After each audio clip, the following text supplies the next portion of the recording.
हरे कृष्णा। तो आज हम 18वां अध्याय, अंतिम अध्याय देखने जा रहे हैं। अध्याय थोड़ा बड़ा है, थोड़ा सा टाइम लग सकता है ज्यादा। हम थोड़ी सी समरी ले लेंगे। 16वें अध्याय में हमने अंतिम श्लोक में क्या देखा था कि भगवान बताते हैं कि शास्त्रों के द्वारा जो हमको आदेश दिए गए हैं, जैसा व्यवहार हमने करना चाहिए, जैसे कर्म हमने करने चाहिए, उनका अनुपालन करना चाहिए। अन्यथा ना तो इस जीवन में हम सुखी हो सकते हैं, ना अगले जीवन में, और ना ही हमको कोई परम गति मिल सकती है। तो शास्त्रों के आदेशों का अनुपालन। फिर 17वें अध्याय में अर्जुन पूछते हैं कि नहीं किया शास्त्रों के आदेश का पालन तो क्या होगा, है ना। तो उसके बारे में भी फिर भगवान ने विस्तार से बताया कि किस प्रकार हर एक्शन, तुम्हारी श्रद्धा भी 3 विभागों में बच जाएगी, या तो तामसी, या तो रजोगुणी, या सतोगुणी, है ना। हर चीज का ऐसे 3 में भगवान ने कैटेगराइजेशन किया है 17वें अध्याय में। तो उसको श्रद्धा त्रय विभाग योग, ऐसा 17वें अध्याय का टाइटल था।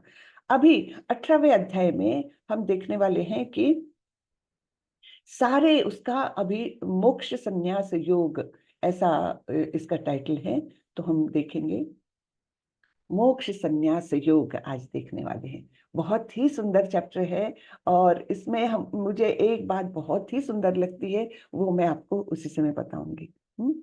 तो चलिए मैं मंगलाचरण करती हूँ और हम देखेंगे मोक्ष संन्यास योग, या संन्यास की सिद्धि।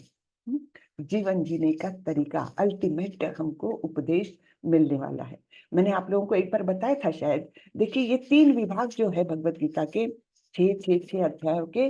तो पहला जो 6 अध्यायों का कर्मयोग प्रधान जो सेक्शन है, वो हमको क्या बताता है, हाउ टू लिव। फिर बीच का जो भक्ति योग प्रधान 6 अध्याय है, 7 से लेकर 12 तक, वो हमको क्या सिखाता है, हाउ टू लव, है ना। कैसे प्रेम करें भगवान से, और भगवान के माध्यम से फिर सारे ही प्राणियों पर। हमारा होता क्या है, हम डायरेक्ट प्रेम करने जाते हैं, वो प्रेम रहता नहीं है। एक तो हमारा जो भौतिक जगत है वही उल्टा प्रतिबिंब है ना, इन्वर्टेड रिफ्लेक्शन है यही। तो जो भी आध्यात्मिक जगत में है, उसका परवर्टेड स्वरूप हमको इस भौतिक जगत में देखने को मिलता है। इसलिए असली प्रेम तो है ही नहीं भौतिक जगत में, ऐसे भगवान बोलते हैं। सारा है वो परवर्टेड। असली प्रेम कहाँ है, आध्यात्मिक जगत में। हम भगवान से असली प्रेम कर सकते हैं, और फिर भगवान के माध्यम से हम सारे जीवों पर असली प्रेम कर सकते हैं, है ना। तो हाउ टू लव, ये हमको बीच के अध्याय में भगवान ने बताया है कि भगवान से प्रेम कैसे करें। भगवान को छोटी छोटी चीजें अर्पण करें। पत्रम पुष्पम फलम तोयम यो में भक्त्या प्रयच्छति तदहम भक्ति परतम अश्नामि प्रयतात्मना। मैं स्वीकार करता हूँ वो चीजें जो मुझे भक्ति से, प्रेम से अर्पण की जाती है ना। तो इतनी सिंपल सिंपल बातें हैं। तो वो हमने और फिर भगवान के ऐश्वर्य के बारे में जाना, क्योंकि जब तक हम किसी को जानते नहीं है, तब तक हम कोई रिश्ता बना नहीं सकते। इसलिए भगवान ने सब चीजें बताई है, कि उनका विभूति योग जो ऐश्वर्य बताया है, फिर विराट रूप भी हमने देखा। और फिर 7वें अध्याय में तो उन्होंने भौतिक चीजों में किस प्रकार से हम उनको महसूस कर सकते हैं, उनकी अनुभूति कर सकते हैं। कि तुम जल पीते हो तो जल का स्वाद मैं हूँ, अग्नि देखते हो तो अग्नि की तपिश मैं हूँ, सूर्य चंद्रमा देखते हो उनकी, उनका प्रकाश मैं हूँ। इस प्रकार से उनका प्राकट्य हम कहाँ हर क्षण महसूस कर सकते हैं, इसके बारे में भी बताया था 7वें अध्याय में, है ना। तो इस प्रकार हाउ टू लव, ये हमको बीच के भक्ति योग प्रधान अध्याय में समझता है। और फिर अंतिम अध्याय जो है ज्ञान योग प्रधान, उसमें क्या बताया है कि हाउ टू लेट गो, कैसे विरक्ति रखे इस भौतिक जगत से, कैसे अनासक्त हो जाए, है ना। कितनी सुंदर बातें हैं। यानी इसलिए ये इस भगवत गीता को कहा जाता है लाइफ मैन्युअल, है ना। कि इसके सहारे हम अपना जीवन सफल बना सकते हैं। नहीं तो क्या, जन्म हो गया, बस जैसे तैसे जिया, और आहार निद्रा भय मैथुनंच, बस ये किया और खत्म हो गए, फिर दूसरी योनि में। तो ये नहीं करना है। दुर्लभम मानुषम जन्म, ये हमको हर क्षण याद रखना है कि ये बड़ा ही दुर्लभ मौका मिला है, जिसके सहारे मैं अपना जीवन सफल कर सकता हूँ, है ना। तो चलिए आगे बढ़ते हैं। मोक्ष संन्यास योग। ओम नमो भगवते वासुदेवाय। ओम नमो भगवते वासुदेवाय। ओम नमो भगवते वासुदेवाय। ओम अज्ञानतिमिरान्धस्य ज्ञानाञ्जनशलाकया चक्षुरुन्मिलितं येन तस्मै श्रीगुरवे नमः। श्रीचैतन्यमनोभीष्टं स्थापितं येन भूतले स्वयं रूपः कदा मह्यं ददाति स्वपदान्तिकं। वन्देऽहं श्रीगुरो श्रीयुतपदकमलं श्रीगुरुन् वैष्णवांश्च श्रीरूपं साग्रजातं सहगण रघुनाथान्वितं तं सजीवं साद्वैतं सावधूतं परिजनसहितं कृष्ण चैतन्य देवं श्री राधा कृष्ण पादान् सहगण ललिता श्री विशाखान्वितांश्च। हे कृष्ण करुणा सिंधु दीनबंधु जगत्पते गोपेश गोपिका कांत श्री राधा कांत नमोस्तुते।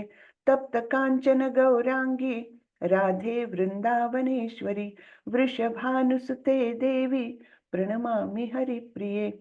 नमो विष्णुपदाय कृष्णपृष्ठाय भूतले श्रीमते भक्तिवेदांत स्वामी इति नामिने।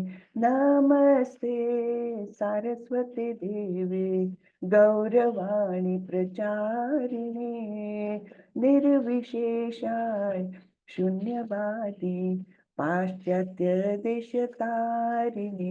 जय श्री कृष्ण चैतन्य प्रभो नित्यानंदा श्री अद्वैत गदाधर श्रीवासादि गौर भक्त वृंदा। हरे कृष्णा कृष्णा कृष्णा हरे हरे हरे राम राम राम हरे हरे हरे कृष्णा कृष्णा कृष्णा हरे हरे हरे राम राम राम हरे हरे। हरे कृष्णा सभी को। अच्छा, ये अपनी बातें चालू करने के पहले मैं दो बातें बताना चाहूंगी आपको अलग से। तो वो क्या है, एक तो हमारा नया सेशन शुरू होने जा रहा है 6 जनवरी से। ठीक है, तो मतलब अपना तो चलता ही रहेगा लेवल 2, लेकिन नया फिर से लेवल 1 जो है अलग टीचर्स लेंगे उनको, और वो नया सेशन चालू हो रहा है 6 जनवरी से। तो मेरा आप सभी से अनुरोध है कि इस बात को ज्यादा से ज्यादा इसका प्रसार करें कि ऐसा ऐसा कोर्स है, निःशुल्क है, दिन में 4 बार है, तो कोई भी समय अपने सुविधा के अनुसार कोई भी समय ज्वाइन करे। 12 लैंग्वेजेस में है, और क्या चाहिए। हम अपनी सुविधा की मनपसंद लैंग्वेज में आप ज्वाइन करिए, 4 समय में से कोई भी ऑप्ट करिए, है ना। और फ्री है, घर बैठे हैं, कहीं जाने की आवश्यकता नहीं। अब इससे ज्यादा भगवान क्या सुविधा दे सकते हैं कि सब, मतलब भगवान तो चाहते हैं कि सब लोग जुड़े, इसलिए इतनी सुविधा कर रहे हैं। और तो और हमारे नाम निष्ठादास प्रभु जी तो इस कार्य को इतने ज्यादा मतलब भक्ति से ले रहे हैं, एक प्रकार से कि ज्यादा से ज्यादा लोगों तक ये भगवत गीता का संदेश पहुंचे, है ना। इसलिए एक्चुअली मंदिर हर महीने करीबन 2 लाख रुपए खर्च करता है केवल ये जूम की लिंक्स करने के लिए। इतनी सारी लिंक्स प्रभु जी ने लेकर रखी है, 2 लाख रुपए मंदिर से खर्च होता है। हाँ, और कोर्सेस हम सब फ्री में कर रहे हैं, ठीक है ना। तो ये एक ध्यान में लेने योग्य बात है। तो आप लोग जितने ज्यादा लोगों को जोड़ सकते हैं उतने जोड़िए। आपके परिवार वाले हैं, आपके मित्र परिवार वाले हैं, या आपके अन्य कोई पहचान वाले हैं, जो कोई है, आप प्रसार करिए। अब आप प्रसारक बनिए, है ना, कि जो भी दिखे उसको कृष्ण का नाम हमको देना है, कृष्ण की भक्ति देना है, बस इतना ही विचार है। देखिए समाज में एकदम बदलाव होते जाएगा, जैसे जैसे ये हम लोगों की, भक्त लोगों की जैसे जैसे संख्या बढ़ने लगेगी, समाज परिवर्तित होगा, और ये कृष्ण की इच्छा है। हाँ, तो इसलिए सभी लोग सहयोग दें अपने अपने तरीके से, जो भी मंदिर के लिए भी, क्योंकि मंदिर में अभी तो गीता जो यूनिवर्सिटी है, गीता कॉलेज है, उसका बिल्डिंग अभी कंस्ट्रक्ट हो रहा है, तो बहुत मतलब धन की तो बहुत आवश्यकता है ही। हाँ, तो सभी लोगों ने सहयोग देना चाहिए। ये एक बात हुई। दूसरी बात कि वृंदावन यात्रा वो जा रही है फरवरी में, सभी लोग ज्वाइन हो जाए, देखिए कितना आनंद आता है भक्तों के सहवास में। हाँ, तो सभी लोगों को मैं अनुरोध कर रही हूँ कि जितने हो सकते हैं सभी लोग आइए। 4 दिन की बात है, लेकिन अपने जीवन में एक परिवर्तन आ जाता है, एक छलांग मिल जाती है अपने को, एक लॉन्ग, जिस लॉन्ग जंप बोलते हैं ना, वैसे मिल जाती है अपने भक्ति के लिए, जब हम भक्तों के संग में रहते हैं। तो 4 दिन है, तो उसकी ब्रोशर्स क्षमा माता जी डालती रहती है, उसमें आप लोग जरूर से ज्वाइन करें। ठीक है, तो चलिए अब देखते हैं मोक्ष संन्यास योग, संन्यास की सिद्धि। अर्जुन उवाच संन्यासस्य महाबाहो तत्त्वमिच्छामि वेदितुं त्यागस्य च ऋषिकेश पृथक् केशिनिषूदन। अर्जुन ने कहा, हे महाबाहु, मैं त्याग का उद्देश्य जानने का इच्छुक हूँ, और हे केशि निषूदन, हे ऋषिकेश, मैं त्यागमय जीवन यानी संन्यास आश्रम का भी उद्देश्य जानना चाहता हूँ। तो 2 प्रश्न कर रहे हैं, त्याग क्या है और संन्यास क्या है। हाँ, ये 2 भिन्न चीजें कैसी है, इनके बारे में अर्जुन पूछ रहे हैं। श्री भगवान उवाच काम्यानां कर्मणां न्यासं संन्यासं कवयो विदुः सर्वकर्म फल त्यागम प्राहुस्त्यागम विचक्षणः। भगवान ने कहा, भौतिक इच्छा पर आधारित कर्मों के परित्याग को विद्वान लोग संन्यास कहते हैं, और समस्त कर्मों के फल त्याग को बुद्धिमान लोग त्याग कहते हैं। तो 2 बातें हैं, है ना, कर्मों का परित्याग और कर्म फल का परित्याग। ठीक है, कर्म को ही त्याग दो, जंगल में जाकर बैठो, बस मुझे कुछ नहीं करना है ना, कर्मों को ही त्याग दो। कैसे कर्म है, भौतिक इच्छा पर आधारित कर्म, है ना, इनको त्याग करके, बाकी तो उनको जो भगवत प्राप्ति के लिए जो कर्म करते हैं वो अलग, लेकिन भौतिक इच्छा पर आधारित कर्मों का परित्याग करके ऐसे एकांत स्थान पर बैठ कर केवल आराधना करना, ये संन्यास है। और यहीं पर रहते हुए, भौतिक जगत में, परिवार में, संसार में रहते हुए समस्त कर्म फलों का त्याग कर देना, वो त्याग है। तो ये 2 चीजें हमको समझ में आ गई। कुछ विद्वान घोषित करते हैं कि समस्त प्रकार के सकाम कर्मों को दोषपूर्ण समझकर त्याग देना चाहिए, किंतु अन्य विद्वान मानते हैं कि यज्ञ, दान तथा तपस्या के कर्मों को कभी भी नहीं त्यागना चाहिए। हाँ, तो कुछ लोगों का ऐसा दृष्टिकोण है कि सभी प्रकार के सकाम कर्म दोषपूर्ण है, हाँ, तो उनको त्याग दो। लेकिन कुछ लोग बोलते कि नहीं नहीं, सकाम ही सही, यज्ञ, दान, तप, ये सकाम होते हुए भी उनका त्याग मत करो। यज्ञ दान तप कर्म न त्याज्यम कार्यमेव तत् यज्ञो दानं तपश्चैव पावनानि मनीषिणाम। यज्ञ, दान तथा तपस्या के कर्मों का कभी परित्याग नहीं करना चाहिए, उन्हें अवश्य संपन्न करना चाहिए। निस्संदेह यज्ञ, दान तथा तपस्या महात्माओं को भी शुद्ध बनाते हैं। तो ये 3 क्रियाएं ऐसी है कि वो महात्माओं के भी अंतःकरण को और शुद्ध बनाते हैं। ठीक है, तो यहाँ पर हम एक छोटी सी कथा देखते हैं। यहाँ पर क्या हो रहा है, ये दक्ष प्रजापति, दक्ष जो है वो एक यज्ञ कर रहे हैं। हाँ, उसके पहले हुआ क्या था, यहाँ पर देखिए आप, प्रजापति दक्ष को कैसा सिर मिला हुआ है, बकरे का सिर मिला हुआ है। तो इसके पहले की कथा ऐसी है कि दक्ष प्रजापति ने एक बड़े यज्ञ का आयोजन किया था, बहुत लोगों को बुलाया था, सारे देवी देवता अच्छे से सज धज के आए थे, और उनकी स्वयं की कन्या, उनकी पुत्री जो सती, जो महादेव जी की पत्नी थी, उनको इनवाइट नहीं किया था, ना तो महादेव जी को इनवाइट किया था। तो क्या हुआ, सती के मन में इच्छा जागृत हुई, अरे इतने लोग जा रहे हैं, उनको एरोप्लेन से जाते हुए सारे देवी देवता दिख रहे थे, अरे इतने देवी देवता सारे सज धज करके जा रहे हैं मेरे पिता के घर, निश्चित रूप से वहां पर कोई समारंभ का आयोजन हो रहा होगा। तो शिव जी को बोलती है कि चलो हम भी चलते हैं। शिव जी बोले ऐसे नहीं जा सकते, उन्होंने तो आमंत्रित ही नहीं किया है हमको। तो उसने इच्छा की, नहीं नहीं, आमंत्रण की क्या जरूरत, हम तो उनके मतलब मैं तो उनकी बेटी हूँ, तो आमंत्रण की क्या आवश्यकता है ना, हम चलते हैं। लेकिन शिव जी बोले नहीं, मैं नहीं जाऊंगा, आपको जाना है आप जाइए। तो सती अकेली गई थी वहां पर।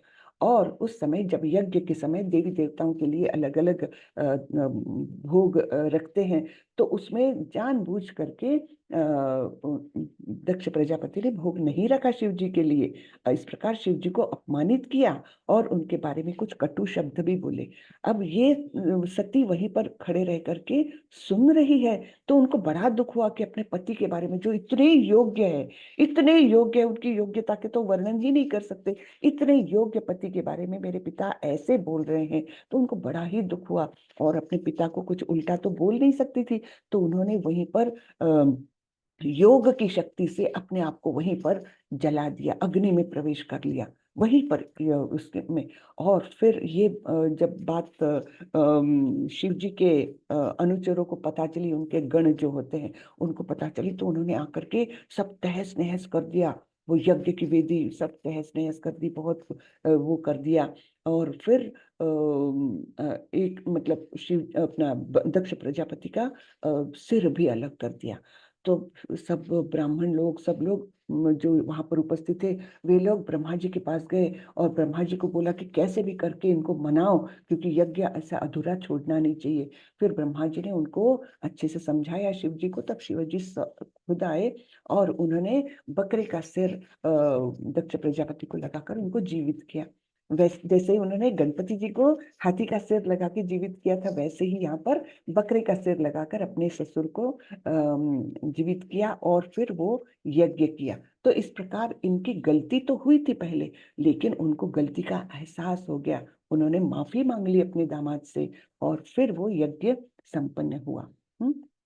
तो इसलिए कहते हैं कि यज्ञ, दान और तप ये सभी को निर्मल बनाते हैं, शुद्ध बनाते हैं। ठीक है, तो आगे बढ़ते हैं।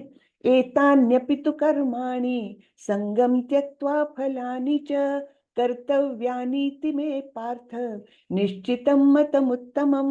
इन सारे कार्यों को किसी प्रकार की आसक्ति या फल की आशा के बिना संपन्न करना चाहिए। हे प्रथापुत्र, इन्हें कर्तव्य मानकर संपन्न किया जाना चाहिए, यही मेरा अंतिम मत है। ठीक है, तो ये क्रियाएं तो सबको आवश्यक ही करनी है, लेकिन किसी भी फल की आसक्ति के बिना करनी चाहिए, है ना। तो यही और इनको कर्तव्य मान करके करना चाहिए, यही भगवान बोलते हैं मेरा अंतिम मत है। जैसे यहाँ पर एक व्यक्ति डूबते हुए बकरे के बच्चे को बचा के ला रहा है। अब उसमें उसका स्वार्थ तो कुछ है नहीं, है ना, अपनी जान जोखिम में डाल करके एक बकरी के बच्चे को बहते पानी से बचा रहा है। तो ये एक प्रकार की समर्पण की वृत्ति है उनकी, है ना, कोई फल की आसक्ति के बिना वो एक कर्म कर रहा है। तो ये बहुत अच्छा माना जाता है, जिससे हमारा ही अंतकरण शुद्ध होता है। हे महाबाहु अर्जुन, वेदांत के अनुसार समस्त कर्मों की पूर्ति के लिए 5 कारण हैं। अब तुम्हें मुझसे उन्हें अब तुम उन्हें मुझसे सुनो। कर्म का स्थान, कर्ता, विभिन्न इंद्रिया, चेष्टाएं तथा परमात्मा, ये 5 कर्म के कारण है। तो हम क्या समझते हैं, हम कोई काम करते हैं तो देखो मैंने कितना अच्छा काम करके दिखाया, मैं हूं कर्ता, है ना, करने वाला मैं हूं, सब क्रेडिट अपने आप को लेना चाहते हैं। लेकिन भगवान बोल रहे हैं कोई भी कर्म जब होता है तो उसके पीछे 5 कारण होते हैं, तो तुम अकेले उसके क्रेडिट के हकदार नहीं हो। 5 कारण है। कौन से? एक तो उस कर्म के लिए स्थान चाहिए, योग्य स्थान चाहिए, फिर कर्ता करने वाला, है ना, फिर विभिन्न इंद्रिया, उसके लिए उपकरण चाहिए, अपनी इंद्रिया चाहिए कर्म करने के लिए, और विभिन्न उपकरण भी, है ना, फिर चेष्टाएं, प्रयत्न चाहिए उसके पीछे, है ना, प्रयत्न चाहिए, तथा परमात्मा, परमात्मा के सैंक्शन के बिना तो कुछ भी नहीं हो सकता। तो ये 5 कारण होते हैं कोई भी कर्म के पीछे। तो हम अकेले हकदार नहीं है उसका क्रेडिट लेने में।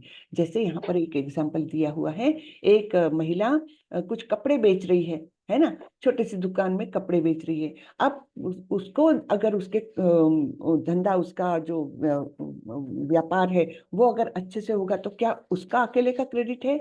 नहीं, ये 5 चीजें हैं। कौन सा? उसके लिए स्थान चाहिए, अगर स्थान नहीं होता तो वो कैसे बेचती? उसके लिए प्रॉपर एक स्थान चाहिए। फिर कर्ता, वो खुद उपस्थित चाहिए। फिर विभिन्न इंद्रिया, उसको कम से कम वो सामान रखने के लिए कुछ बॉक्सेस चाहिए, या कुछ थोड़ा सा, थोड़ी सी तो भी वो चाहिए। और मतलब वो उसके हाथ पैर ठीक से होने चाहिए, बोलने में तकलीफ नहीं होनी चाहिए, ये सब उसकी इंद्रियां ठीक से कार्यरत होनी चाहिए। फिर उसने बार बार प्रयत्न करना चाहिए कि ग्राहक आया है, उसको एक पसंद नहीं है तो कोई बात नहीं, आप ये दूसरा देख लीजिए, कोई बात नहीं तीसरा देख लीजिए। इस प्रकार उसने बार बार प्रयत्न करना चाहिए, चेष्टा यानी प्रयत्न। और तो और 5वां, परमात्मा, भगवान की अनुमति चाहिए कि हाँ इसका व्यापार सफल हो जाए। इसके बिना वो कर्म पूरा नहीं होगा, वो कार्य पूरा नहीं होगा। तो हमने ये सोचना चाहिए कि हमारा ज्यादा से ज्यादा हिस्सा है उसमें 20%, बाकी तो सब अलग अलग चीजें हैं जिनके कारण कोई भी कर्म संपन्न होता है। जैसे यहाँ पर एक फैक्ट्री का उदाहरण दिया है। फैक्ट्री खड़ी करनी है तो उसके लिए पहले तो लैंड चाहिए, जगह चाहिए, है ना। फिर उसके बाद करने वाले चाहिए, उसका कंस्ट्रक्शन करने के लिए लोग चाहिए। फिर क्या चाहिए? फिर विभिन्न इंद्रिया यानी उपकरण चाहिए, है ना। अलग अलग तुमको लोहा चाहिए, सीमेंट चाहिए, ये सब उपकरण चाहिए। फिर क्या चाहिए? प्रयत्न चाहिए, अलग अलग प्रकार के प्रयत्न चाहिए। और अंतिम लेकिन सबसे महत्वपूर्ण, भगवान का अप्रूवल चाहिए। तो ये 5 चीजों के बिना कोई भी कर्म संपन्न नहीं होता। अतएव जो इन 5 कारणों को न मानकर अपने आप को ही एकमात्र कर्ता मानता है, वह निश्चय ही बहुत बुद्धिमान नहीं होता और वस्तुओं को सही रूप में नहीं देखता। ठीक है ना। तो हमने ये समझना चाहिए कि हम जो भी कर्म करते हैं, अगर उसमें सफलता भी मिल रही है तो उस सफलता के हकदार हम बहुत कम मात्रा में है, लेस देन 20%, है ना। सबसे बड़े तो परमात्मा, उनके अप्रूवल के बिना कुछ नहीं होगा। और फिर ये सब अधिष्ठानम तथा कर्ता करणम च पृथक विदा, है ना। सब स्थान चाहिए, फिर अधिष्ठानम तथा कर्ता, करने वाला चाहिए, फिर चेष्टाएं चाहिए, उपकरण चाहिए, इंद्रिया, है ना। और अंतिम लेकिन सबसे महत्वपूर्ण, भगवान का अप्रूवल चाहिए। उनके इच्छा के बिना एक तिनका भी हिल नहीं सकता, है ना। ज्ञान, ज्ञेय तथा ज्ञाता, ये तीनों कर्म को प्रेरणा देने सॉरी, ये तीनों कर्म को प्रेरणा देने वाले कारण हैं। हाँ, तो ये कर्म को प्रेरणा देने वाले क्या है? एक तो उसके बारे में सॉरी उस कर्म के बारे में हमको ज्ञान चाहिए। हम्म कि क्या करने से मेरा व्यापार ठीक रहेगा, इसका ज्ञान चाहिए, है ना। कपड़े के बारे में ज्ञान चाहिए, है ना। फिर ज्ञेय यानी जानने योग्य क्या है, हाँ, जानने लायक इसमें क्या क्या चीजें हैं, उसका भी वो पता होना चाहिए। और ज्ञाता यानी मैं स्वयं। इस प्रकार से ये तीनों जो है, जब ज्ञान रहेगा, ज्ञेय रहेगा और ज्ञाता, है ना, ये तीनों जब आ जाएंगे तब वो प्रेरणा देंगे कोई कर्म सफल होने के लिए, है ना। कि चलो ये बिजनेस कर लेते हैं, क्योंकि मुझे ज्ञान भी है, जानने योग्य क्या क्या बातें हैं वो सभी है, सॉरी, और मैं स्वयं हूँ जो ये सब कर सकता हूँ। तो ये तीनों जब एक साथ आएंगे तब ये कर्म को प्रेरणा देंगे, तो कर्म संपन्न करने के लिए हम आगे चेष्टा करेंगे। और इंद्रिया, कर्म तथा कर्ता, ये 3 कर्म के संघटक है। इन तीनों से कर्म संपन्न होता है, इंद्रिया, कर्म तथा कर्ता। हाँ, आगे बढ़ते हैं। अब तीन भेद बताते जाते हैं भगवान हर चीज के। तो प्रकृति के 3 गुणों के अनुसार ही ज्ञान, कर्म तथा कर्ता के 3 भेद है। अब तुम मुझसे इन्हें सुनो। जिस ज्ञान से अनंत रूपों में विभक्त सारे जीवों में एक ही अविभक्त आध्यात्मिक प्रकृति देखी जाती है, उसे ही तुम सात्विक ज्ञान जानो। ठीक है ना। तो भिन्न भिन्न इतने शरीर है, इतनी योनियां है, सब कुछ है, यानी जो भी जीवित घटक है, तो उनके प्रति भिन्नता का अनुभव ना करके उनके प्रति ये समझना कि इनके पीछे, इन ये जीवात्माओं के अंदर आध्यात्मिक एक अंश है, कण है, वो क्या है? परमात्मा, जिनके कारण सारे शरीर में चेतना है, वो व्यक्ति हिलडुल सकता है, कार्य कर सकता है। इसका ज्ञान होना, ये सात्विक ज्ञान है। फिर जिस ज्ञान से कोई मनुष्य विभिन्न शरीरों में भिन्न भिन्न प्रकार का जीव देखता है, उसे तुम राजसी जानो। यानी ये निचली योनि है, ये मनुष्य ठीक नहीं है, और ऐसे सबको भिन्न भिन्न देखना कि उसके प्रति मुझे लगाव है, इसके प्रति नहीं है ना? वो अच्छा आदमी है, ये बुरा आदमी है। सॉरी, गड़बड़ हो गई गला।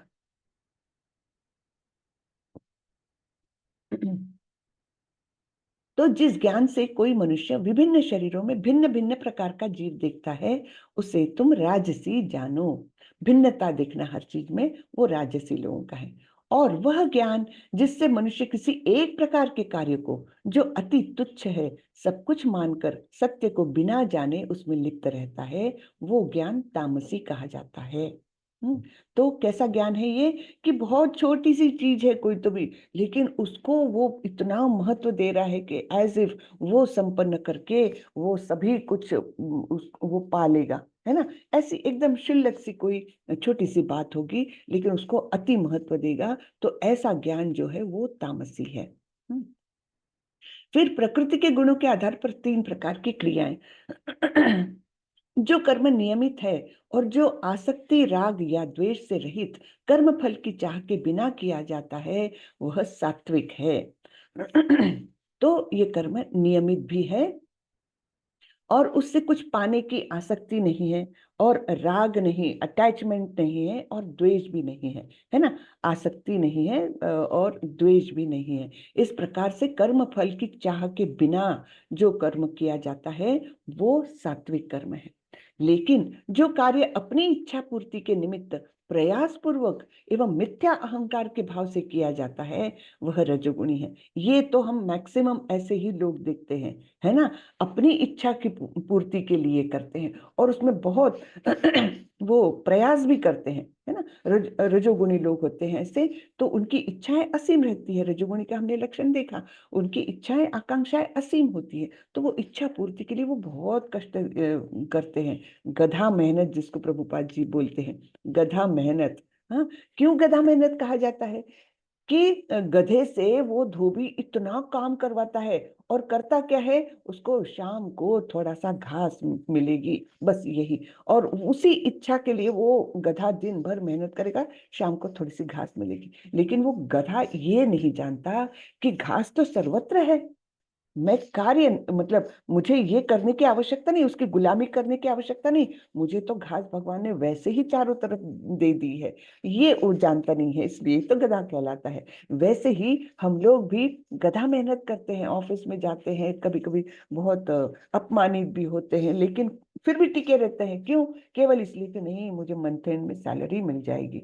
लेकिन भगवान बोलते हैं कि सब कुछ तो देने वाला मैं ही हूँ, तुमको मतलब इस प्रकार से गधा मेहनत करने की जरूरत नहीं, ये सोच करके मुझे यहीं पर मिलेगा, ये नहीं है। भगवान ने बहुत सारे ऐसे मतलब क्या बोलेंगे, एवेन्यूज खुले रखे हैं, जहां पर हम अपना भोजन का पर्याप्त मात्रा में उसका वो कर सकते हैं। लेकिन रजोगुणी लोग क्या करते हैं कि किसी भी हालत में उस नौकरी में जो मतलब प्रयास पूर्वक कष्ट लेकर के और मिथ्या अहंकार के भाव से वो एक ही जगह पर कार्य करते जाते हैं, लेकिन अपनी इच्छा पूर्ति के लिए। फिर तमोगुणी का क्या होता है? जो कर्म मोहवश शास्त्रीय आदेशों के अवहेलना करके तथा भावी बंधन की परवाह किए बिना या हिंसा अथवा अन्यों को दुख पहुंचाने के लिए किया जाता है, वह तामसी कहलाता है।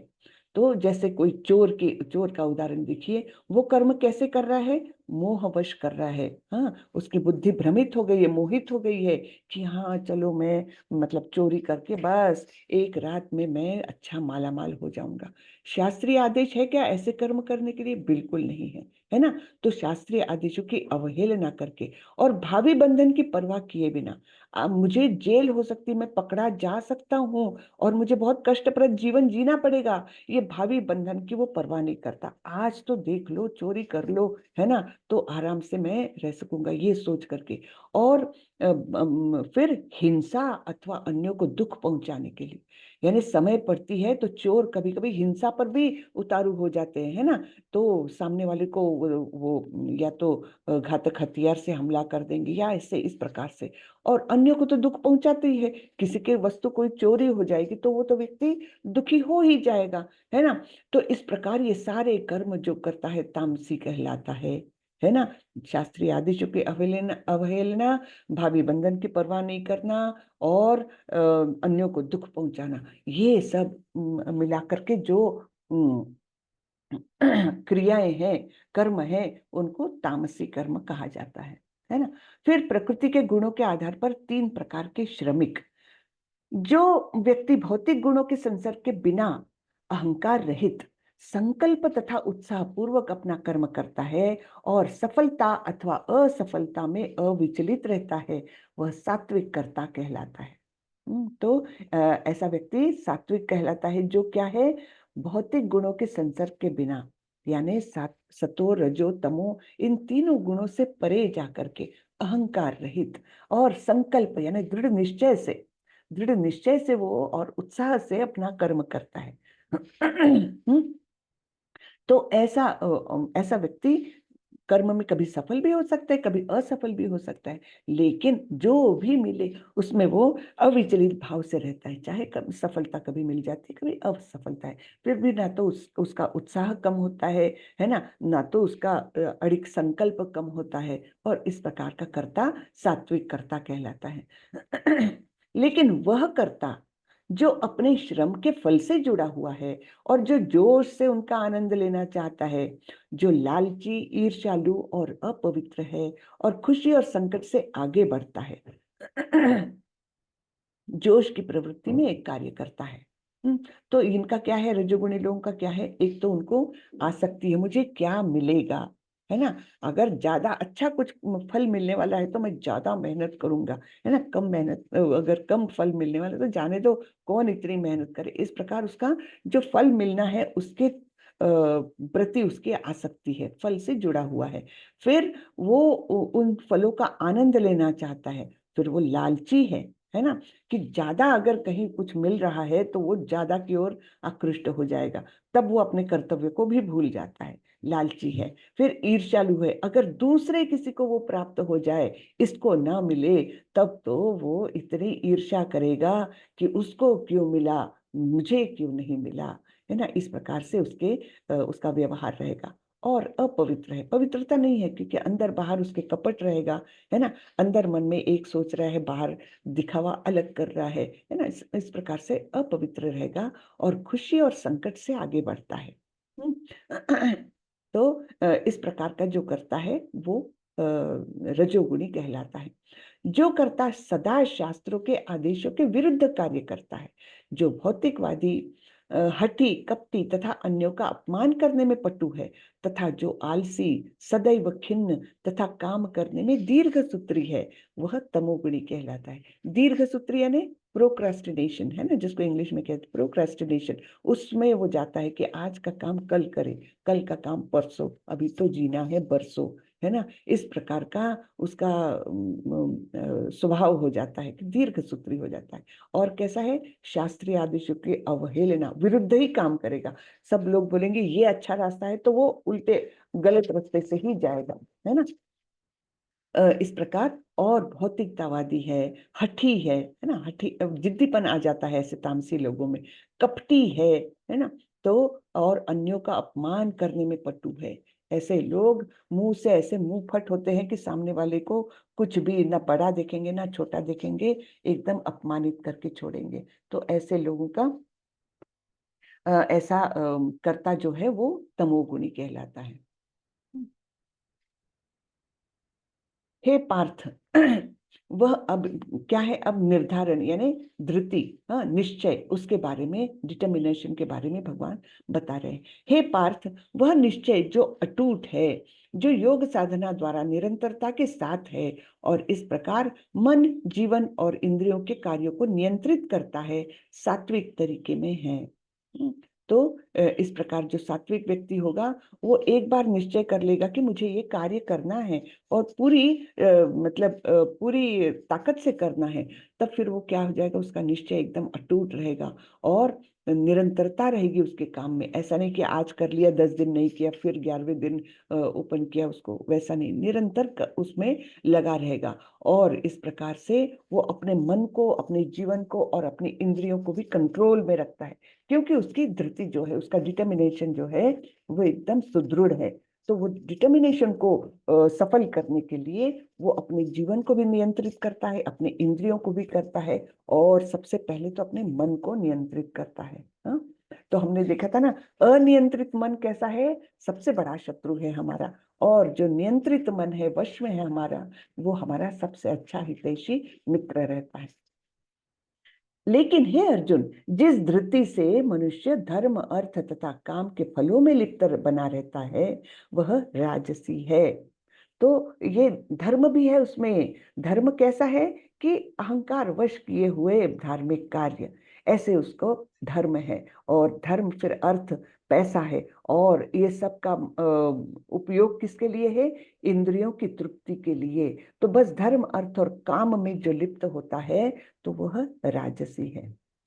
फिर हे पार्थ, जो धृति अर्थात निश्चय, स्वप्न, भय, शोक, विषाद तथा मोह के परे नहीं जाती, ऐसी दुर्बुद्धिपूर्ण धृति तामसी है ना। उनका निश्चय कैसा रहता है, वो सपने में ही निश्चय करते केवल, अरे ऐसा होना चाहिए, ऐसा हो जाए तो मेरे लिए कितना अच्छा रहेगा, तो चलो मैं ये काम करता हूँ। लेकिन वो सपने में ही, उठ करके उनसे कष्ट तो होते नहीं है।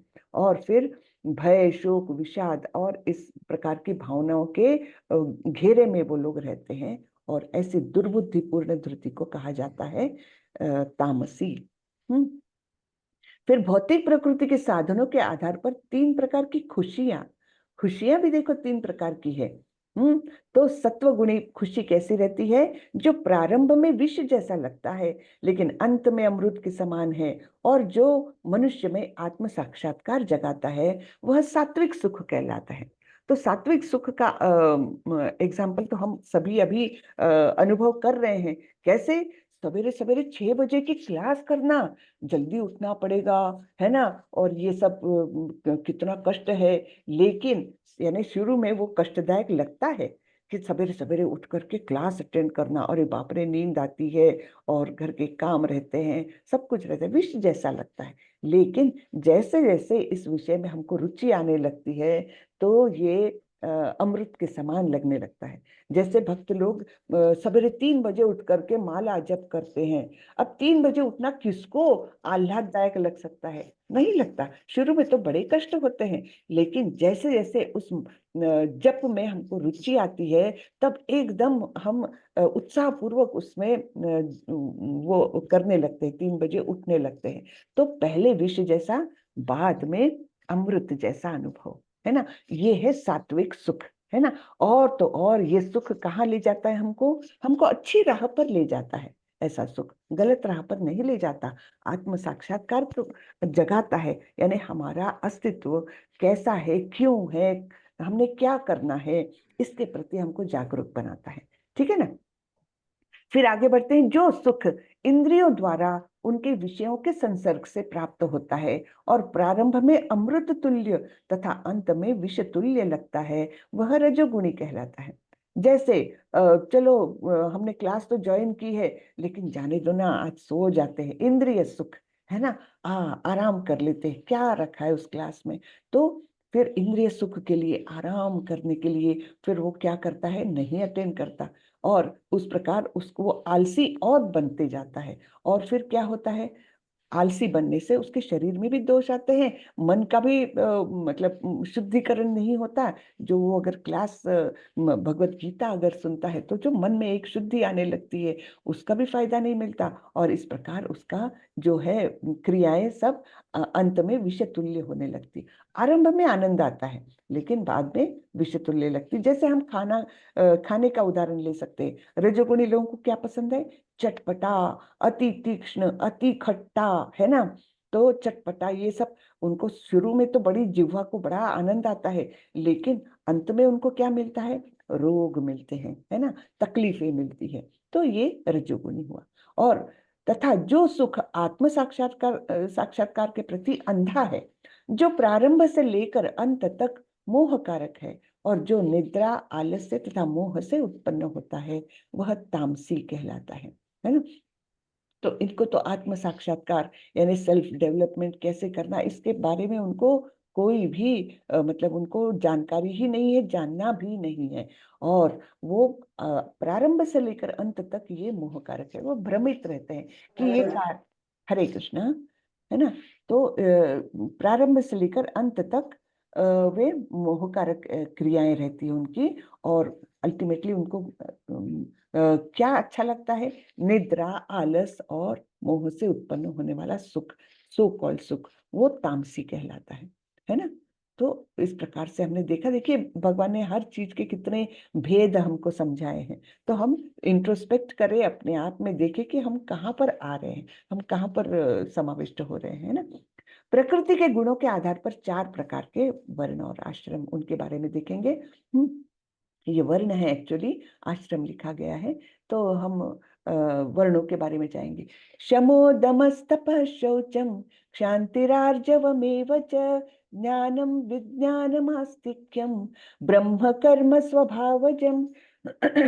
ये ब्राह्मण के अभी गुण बता रहे हैं भगवान। शांति प्रियता, आत्मसंयम, तपस्या, पवित्रता, सहिष्णुता, सत्यनिष्ठा, ज्ञान, विज्ञान तथा धार्मिकता, ये सारे स्वाभाविक गुण हैं जिनके द्वारा ब्राह्मण कर्म करते हैं। ठीक है, तो ये 9 गुण बताए हैं ब्राह्मणों के, इनके द्वारा ब्राह्मण कर्म करते हैं। हाँ, शांति प्रियता, आत्मसंयम, तपस्या, पवित्रता, सहिष्णुता, सहिष्णुता यानी टॉलरेंस, सत्यनिष्ठा, हाँ, सत्य पर पूरा भरोसा, फिर ज्ञान, विज्ञान तथा धार्मिकता, ये ब्राह्मण के गुण हैं। फिर क्षत्रिय के गुण कौन से हैं? शौर्यम ते क्षौरम तेजम धृतिर्दाक्षम युद्धे चाप्य पलायनम दानम ईश्वर भावश्च क्षात्रम कर्म स्वभावजम। वीरता, शक्ति, संकल्प, दक्षता, युद्ध में धैर्य, उदारता तथा नेतृत्व, ये क्षत्रियों के स्वाभाविक गुण हैं। तो ये क्षत्रियों के गुण बताए 7, ब्राह्मणों के 9 है, क्षत्रियों के 7 है। तो इस प्रकार के ये स्वाभाविक गुण होते हैं। फिर कृषि, गोरक्ष, वाणिज्यम, वैश्य कर्म स्वभावजम, परिचर्यात्मकम कर्म क्षूद्रस्यापि स्वभावजम। अब यहाँ पर वैश्य और शूद्र दोनों के यहाँ पर गुण बताए हैं। कृषि करना, गोरक्षा तथा व्यापार, ये वैश्यों के स्वाभाविक कर्म है। तीन प्रकार के गुण बताए हैं। और शूद्रों का कर्म श्रम तथा अन्यों की सेवा करना है। उनके लिए एक ही क्वालिफिकेशन है कि वो लेबर करें, है ना, यानी दूसरे जो ब्राह्मण, क्षत्रिय, वैश्य है, उनकी सेवा करे और श्रम के कार्य करे। तो इस प्रकार चारों वर्णों के भेद बताए हैं, कैसे कैसे उनके स्वाभाविक गुण होते हैं। ब्राह्मण के 9 गुण, क्षत्रियों के 7 गुण, और वैश्य के 3 गुण, और शूद्र के केवल 1 गुण, ये है। यत प्रवृत्तिर्भूतानां येन सर्वमिदं ततं स्वकर्मणा तमर्भ्यच्य सिद्धिं विन्दन्ति मानवः। जो सभी प्राणियों का उद्गम है और सर्वव्यापी है, उसे भगवान की उपासना करके मनुष्य अपना कर्म करते हुए पूर्णता प्राप्त कर सकता है। हाँ, तो उस भगवान को हमने उपासना करना है, अपने अपने कार्य करते हुए, अपने अपने स्वभाव के योग्य कार्य करते हुए हम पूर्णता को प्राप्त कर सकते हैं। ऐसा नहीं कि केवल ब्राह्मण ही भगवान की उपासना कर सकता है, केवल ब्राह्मण ही भगवान को पा सकता है, ऐसा नहीं है। शूद्र भी अपना नियत कर्तव्य करते हुए भगवत प्राप्ति कर सकता है। हाँ, तो इसलिए ये 4 जो वर्ण किए हैं, वो किस लिए किए हैं कि अपने अपने स्वभाव के अनुसार कर्म करो। हाँ, दूसरों के स्वभाव के अनुसार कर्म मत करो, अपने स्वाभाविक इसके कर्म करो, एप्टीट्यूड जिसे हम आजकल कहने लग गए हैं, उसके अनुसार ही कर्म करो और भगवत प्राप्ति करो, नियत कर्तव्य करते हुए। अब यहाँ पर बताया है कि अगर हम दूसरे वर्ण के कार्य करने में रुचि लेते हैं। हमारा स्वभाव तो है शूद्र का कार्य करने का, लेकिन हम चाहते हैं कि अरे मुझे तो क्षत्रिय के काम अच्छे लगते हैं, मैं क्षत्रिय बनूंगा। ऐसे करोगे तो सब गड़बड़ घोटाला हो जाएगा, है ना। तो यहाँ पर भगवान बताते हैं, श्रेयान स्वधर्मो विगुणः परधर्मात् स्वनुष्ठितात् स्वभावनियतम कर्म कुर्वन्नाप्नोति किल्बिषम्। अपने वृत्तिपर्य कार्य को करना चाहिए, चाहे वह कितना ही त्रुटिपूर्ण ढंग से क्यों न किया जाए। अन्य किसी के कार्य को स्वीकार करने और अच्छी प्रकार करने की अपेक्षा अधिक श्रेष्ठ है। अपने स्वभाव के अनुसार निर्दिष्ट कर्म कभी भी पाप से प्रभावित नहीं होते। अपने स्वभाव के अनुसार जो कर्म करना। अब वैसे कर्म करने जाए तो हर वर्ण के कर्मों में कुछ ना कुछ त्रुटियां रहती है। जैसे ब्राह्मण को लगेगा कि अरे मैं क्या, ये ब्राह्मण, मैं तो दूसरों पर डिपेंडेंट हो जाता हूँ, मुझे जो कुछ दान में मिलता है उसी पर ये करता हूँ, तो क्यों नहीं मैं व्यापार करूं। हाँ, तो ऐसा सोच करके अगर वो करेगा तो भगवान बोलते हैं वो श्रेष्ठ नहीं होगा। ऐसा कार्य करना श्रेष्ठ नहीं है। यहाँ पर उदाहरण कैसे दिया है कि अलग अलग प्राणी बैठे हैं यहाँ पर, एक कौवा है, बंदर है, पेंगुइन है, हाथी है, और इनको सबको ये क्या बोल रहे हैं, first to climb the tree wins. तो झाड़ पर चढ़ने की प्रतियोगिता अगर ऐसे प्राणियों के साथ करेंगे तो योग्य है क्या? नहीं, क्योंकि सबके स्वभाव ही अलग अलग है। वैसे ही मनुष्यों में भी सबके स्वभाव ही अलग अलग है, वो इन 4 विभागों में आते हैं। तो अपने स्वभाव के अनुसार जो कर्म करोगे, चाहे वो बहुत अच्छे ढंग से ना भी कर पाओ, फिर भी वही श्रेयस्कर है दूसरों के कार्य करने की अपेक्षा। हाँ? जो आत्म संयमी तथा अनासक्त है एवं जो समस्त भौतिक भोगों की परवाह नहीं करता, वह संन्यास के अभ्यास के द्वारा कर्म फल से मुक्ति की सर्वोच्च सिद्ध अवस्था प्राप्त कर सकता है। तो कौन से गुण है? आत्म संयमी और अनासक्त है, और भौतिक भोगों की परवाह नहीं करता। तो इस प्रकार का ये विरक्ति का अभ्यास करके सबसे टॉप मोस्ट लेवल पा सकता है, सिद्ध अवस्था प्राप्त कर सकता है। और ऐसी सिद्धि प्राप्त करने के बाद क्या होता है? ब्रह्मभूत प्रसन्नात्मा न शोचति न कांक्षति समः सर्वेषु भूतेषु मद्भक्तिम लभते पराम। इस प्रकार जो दिव्य पद पर स्थित है वह तुरंत पर ब्रह्म का अनुभव करता है और पूर्णतया प्रसन्न हो जाता है। हाँ, तो इस प्रकार जो दिव्य पद पर आसीन होगा, अपने नियत कर्तव्य करते करते भगवान की भक्ति करता है, वो दिव्य पद पर आसीन हो गया है ना, और उसको परम ब्रह्म का साक्षात्कार हो जाता है, और वो हमेशा प्रसन्न रहता है। वह न तो कभी शोक करता है, न कभी किसी वस्तु की कामना करता है। न शोचति न कांक्षति। वह प्रत्येक जीव पर समभाव रखता है ना। चाहे वो कुत्ता हो, चाहे वो घोड़ा हो, हाथी हो, चाहे मनुष्य हो, चाहे ब्राह्मण हो, या एकदम निचले स्तर का जो जिनको बोलते हैं कि कुत्ते का मांस खाने वाले भी एक वो रहते हैं, उनको सबसे लोएस्ट वो माना जाता है। चांडाल। क्या? चांडाल चांडाल। चांडाल, हाँ करेक्ट, थैंक यू प्रभु। चांडाल कहा जाता है। तो वो ब्राह्मण हो या चांडाल हो, उनको समभाव से जो देख सकता है ना, प्रत्येक जीव पर ऐसे समभाव रखता है, वह उस अवस्था में वह मेरी शुद्ध भक्ति को प्राप्त करता है। इसके बाद शुद्ध भक्ति है, देखिए ये स्टेज है। पहले अपने नियत कर्तव्य, अपने स्वभाव के अनुसार नियत कर्तव्य अच्छे से करते जाना है, और उसी के माध्यम से भगवत प्राप्ति की ओर बढ़ना है, और इस प्रकार पर ब्रह्म का अनुभव करना है। उससे हमको जो प्रसन्नता मिलेगी उसका अनुभव करते करते हम ऐसा जीवन बिताते हैं कि हमारे मन में ना शोक है ना कामना है, न शोचती न कांक्षति। और इस प्रकार हम सभी जीवों में उस परमात्मा को देख सकते हैं, अनुभव कर सकते हैं, इसलिए हम सभी से समभाव रखते हैं, और इस प्रकार हम शुद्ध भक्ति को प्राप्त करते हैं। और शुद्ध भक्ति ही केवल भगवत प्राप्ति की ओर ले जाती है। तो अभी ये श्लोक तो बहुत सुंदर लगता है, देखिए, भक्त्या माम अभिजानाति यावान यश्चास्मि तत्वतः ततो माम तत्वतो ज्ञात्वा विशते तदनंतरम। केवल भक्ति से मुझ भगवान को यथा रूप में जाना जा सकता है। केवल भक्ति से, एकदम स्पष्ट बोला है, भक्त्या माम अभिजानाति। केवल भक्ति से मुझ भगवान को यथारूप में जाना जा सकता है। जब मनुष्य ऐसी भक्ति से मेरे पूर्ण भावनामृत में होता है तो वह वैकुंठ जगत में प्रवेश कर सकता है। है ना। तो वैकुंठ जगत का यहाँ पर दृश्य दिखाया है। हर जो भी वहां पर है, हर जीव जो है वो एकदम विष्णु के समान ही उसका भी रूप होता है। सारे लोग ऐसे सुंदर दिखते हैं और वहां पर बुढ़ापा है ही नहीं, वहां पर रोग है ही नहीं, वहां मृत्यु है ही नहीं, शरीर वैसा ही रहता है। और इतना सुंदर वातावरण, भगवान का सान्निध्य, भगवान की सेवा, ये सब कुछ वहां पर हमको मिलता है। सर्वकर्माण्यपि सदा कुर्वाणो मद्व्यपाश्रयः मत्प्रसादात् अवाप्नोति शाश्वतं पदमव्ययम्। मेरा शुद्ध भक्त मेरे संरक्षण में समस्त प्रकार के कार्यों में संलग्न रहकर भी मेरी कृपा से नित्य तथा अविनाशी धाम को प्राप्त होता है। मेरा शुद्ध भक्त भगवान के संरक्षण में है ना। तो यहाँ पर कौन दिख रहा है हमको? प्रभुपाद जी दिख रहे हैं। कैसे निडर होकर के वे 70 वर्ष की आयु में अमेरिका गए थे। साथ में कुछ भी संसाधन नहीं, पैसे नहीं, योग्य गर्म कपड़े नहीं, कुछ भी नहीं, किसी से पहचान नहीं, और ऐसे निडर होकर केवल भगवान के आश्रय, भगवान का आश्रय लेकर पूर्णतः उनकी शरण में जाकर केवल गुरु की आज्ञा का पालन करने के लिए ऐसे वे वहां गए और इतने सारे लोग उनके भक्त बन गए।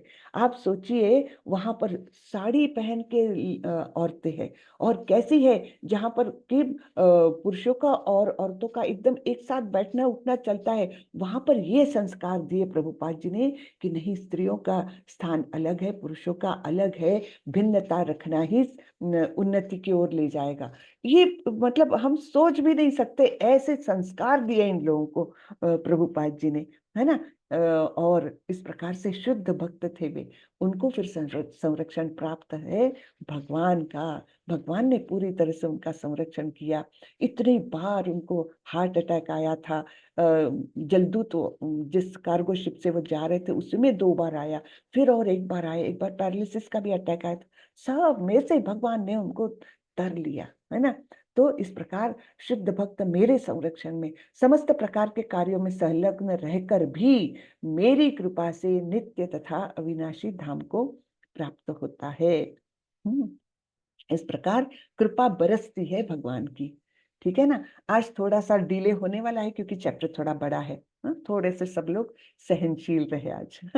मच्चित्तः सर्वदुर्गाणि मत्प्रसादात् तरिष्यसि अथ चेत्वम अहंकारान् न श्रोषसि विनक्ष्यसि। यदि तुम मुझसे भावना भावित होंगे तो मेरी कृपा से तुम बद्ध जीवन के सारे अवरोधों को लांग जाओगे। किसको बोल रहे हैं? अर्जुन को बोल रहे हैं भगवान, है ना। यदि तुम मुझसे भावना भावित होगे अर्थात मेरी भक्ति में आ जाओगे तो तुम इस बद्ध जीवन के, इस भौतिक जीवन की जो भी संकट है उनसे उनको तुम पार कर जाओगे। लेकिन यदि तुम मिथ्या अहंकार वश ऐसी चेतना में कर्म नहीं करोगे और मेरी बात नहीं सुनोगे तो तुम विनष्ट हो जाओगे।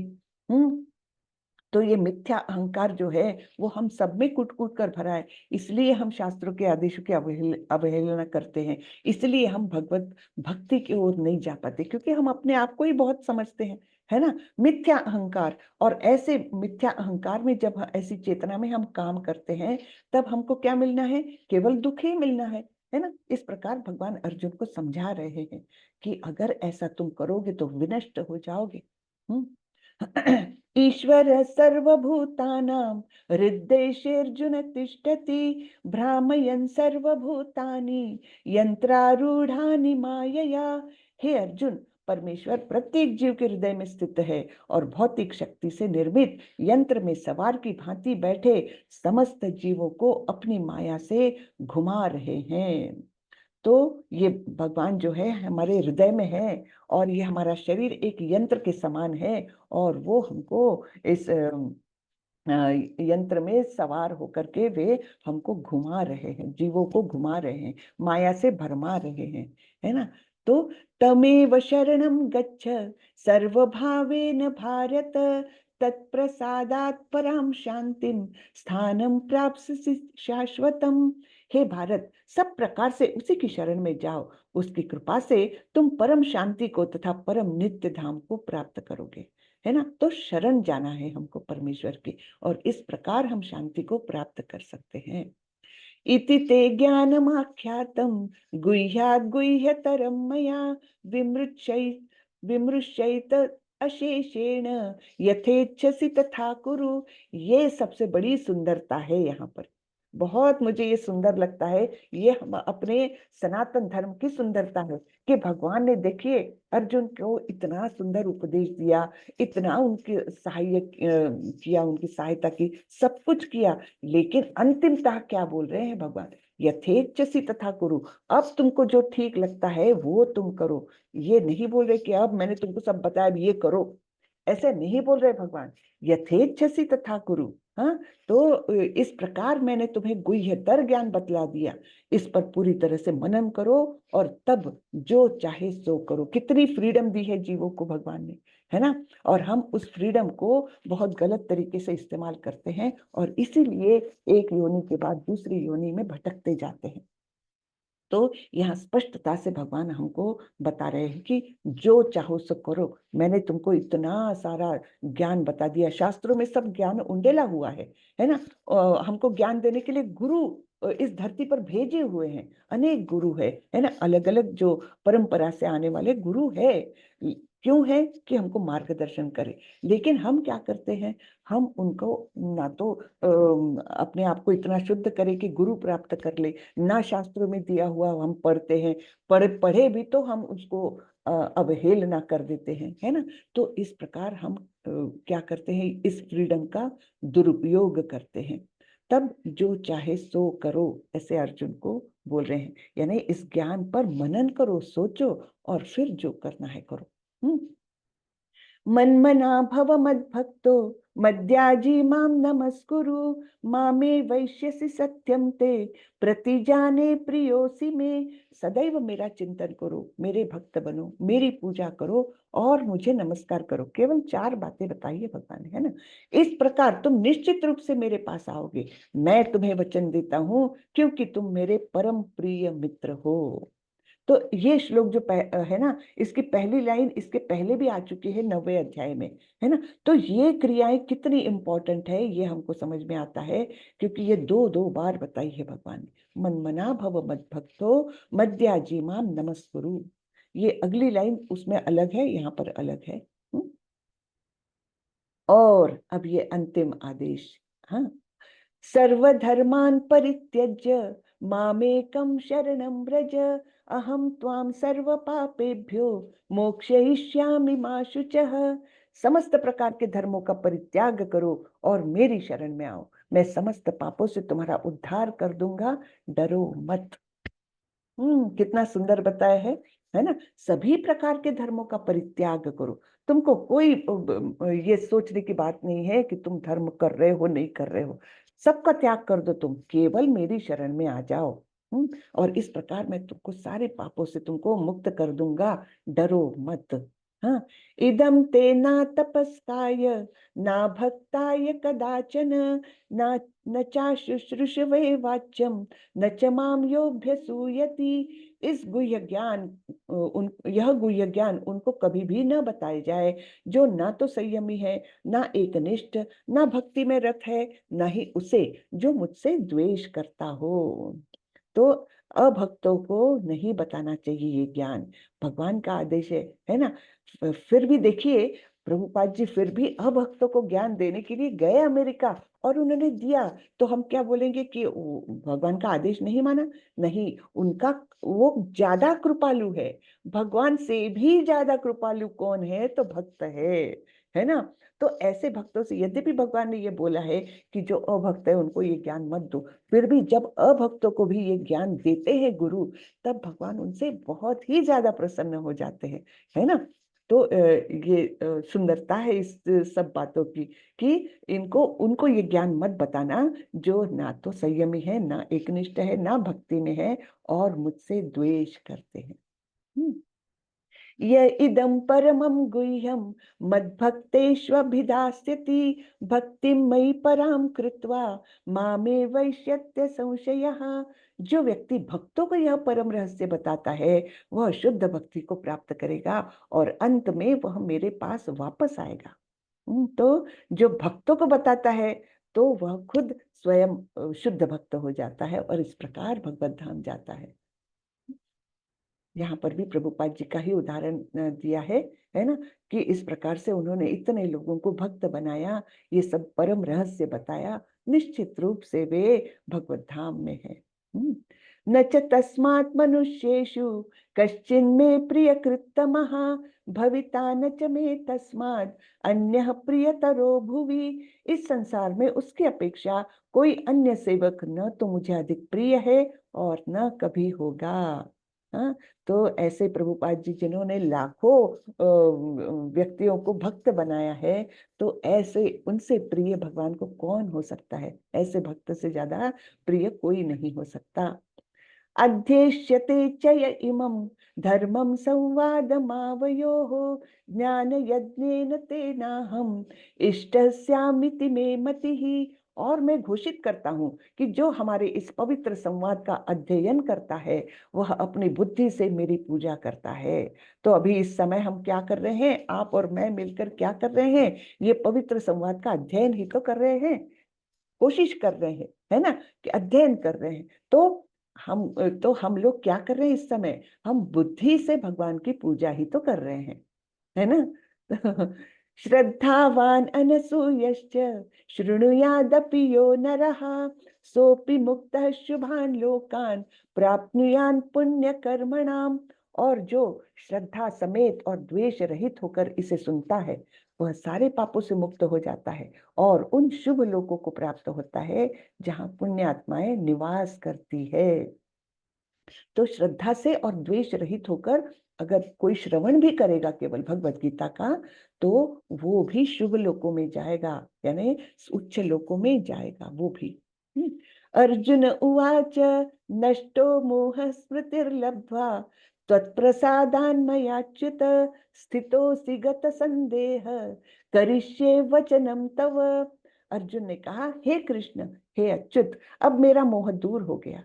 आपके अनुग्रह से मुझे मेरी स्मरण शक्ति वापस मिल गई। अब मैं संशय रहित तथा दृढ़ हूँ और आपके आदेशानुसार कर्म करने के लिए उद्यत हूँ। तो पहले अध्याय में क्या स्थिति थी अर्जुन की, है ना? उनके हाथ पैर कांप रहे थे, मुंह सूख रहा था और निश्चय कर ही नहीं पा रहे थे, निर्णय कर ही नहीं पा रहे थे कि क्या योग्य है क्या योग्य। और अभी देखो उनके 18वें अध्याय में क्या स्थिति है कि मैं संशय रहित हूँ, दृढ़ हूँ और आपके आदेशानुसार कर्म करने के लिए उद्यत हूँ। कि जिस प्रकार आपने मुझे युद्ध करने के लिए बोला है, लेकिन कैसे युद्ध करना है? सारे कर्म फलों का त्याग करके आसक्ति रहित होकर कर्तव्य करने की भावना से कर्म करना है ना? तो इस प्रकार अब अर्जुन एकदम नष्टो मोह स्मृतिर्लब्ध्वा, हाँ, सब इस प्रकार से तैयार हो गया। और यहाँ पर वैसे तो भगवत गीता वैसे तो समाप्त हो गई, लेकिन एक और है, संजय है, जो इस सबको देख रहा है और वे भी अपने अपने विचार अभी अभिव्यक्ति करना चाह रहे हैं। तो संजय ने कहा, इस प्रकार मैंने कृष्ण तथा अर्जुन इन दोनों महापुरुषों की वार्ता सुनी और यह संदेश इतना अद्भुत है कि मेरे शरीर में रोमांच हो रहा है। व्यास की कृपा से मैंने ये परम गुह्य बातें साक्षात योगेश्वर कृष्ण के मुख से अर्जुन के प्रति कही जाती हुई सुनी। हे राजन, जब मैं कृष्ण तथा अर्जुन के मध्य हुई इस आश्चर्यजनक तथा पवित्र वार्ता का बारंबार स्मरण करता हूँ तो प्रति क्षण आह्लाद से गदगद हो उठता हूँ। यत्र योगेश्वरः कृष्णो यत्र पार्थो धनुर्धरः तत्र श्रीर्विजयोर्भूतिर्ध्रुवो नीतिर्मतिर्मम। जहाँ योगेश्वर कृष्ण है और जहाँ परम धनुर्धर अर्जुन है वही ऐश्वर्य, विजय, अलौकिक शक्ति तथा नीति भी निश्चित रूप से रहती है, ऐसा मेरा मत है। तो संजय ने तो प्रेडिक्शन दे भी दिया कि किसकी विजय होने जा रही है। युद्ध तो अभी शुरू ही नहीं हुआ और संजय के मन में अभी कोई शंका नहीं है कि कौन जीतने वाला है। है ना, कि जहाँ योगेश्वर कृष्ण है और जहाँ धनुर्धर अर्जुन है, वहीं पर सब कुछ आना है। क्या क्या? ऐश्वर्य, क्योंकि कृष्ण है तो उनकी पत्नी लक्ष्मी जी भी आएगी वहीं, वहां पर विजय भी आएगा, है ना, अलौकिक शक्ति और नीति, है ना, ये सारे सद्गुण कृष्ण के साथ ही चलेंगे, है ना। तो ये निश्चित रूप से रहती है, इस प्रकार उनका ही विजय निश्चित है, ऐसा मेरा मत है। स्वामी प्रभुपाद जी के कुछ शब्द है, श्रीला प्रभुपाद जी की जय। जहां कृष्ण तथा अर्जुन उपस्थित है वहीं संपूर्ण श्री होगी।